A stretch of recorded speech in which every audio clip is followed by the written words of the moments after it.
राज्याचे लोकप्रिय उपमुख्यमंत्री अजितदादा पवार यांचा विमान ॲक्सिडेंटमुळं जे दुर्दैवी निधन झालं ह्या वृत्त कळाल्यानंतर मनाला अतिशय दुःख होतोय. माझ्या एकट्याचा नाही, पुऱ्या राज्याच्या तमाम जनतेला तो दुःख आहे. अनेक वेळेस मी त्यांना सभागृहामध्ये काम करताना पाहिलं, मंत्रालयामध्ये काम करताना पाहिलं आणि गेल्या 30 वर्षापासून सातत्याने मी त्यांना बघतोय.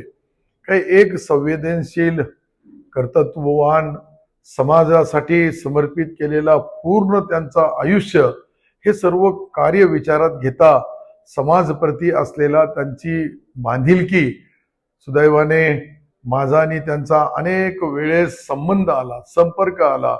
परंतु अशा या कठीण प्रसंगीमध्ये त्यांच्या कुटुंबियावर हा जो घात झाला, हा जो अपघात झाला, त्यामुळे त्यांची ईश्वर अल्लाह भगवान अजितदादांच्या पवार यांच्या मी माझ्यातर्फे, माझ्या परिवारातर्फे, माझ्या सिल्लोड सोयगाव तालुक्याचा आमदार या नात्याने त्यांना भावपूर्ण श्रद्धांजली अर्पित करतो आणि ईश्वर अल्लाह भगवानला विनंती करेल का त्यांच्या परिवाराला हे जे दुःख झालं ते दुःख पेलण्याची शक्ती देव.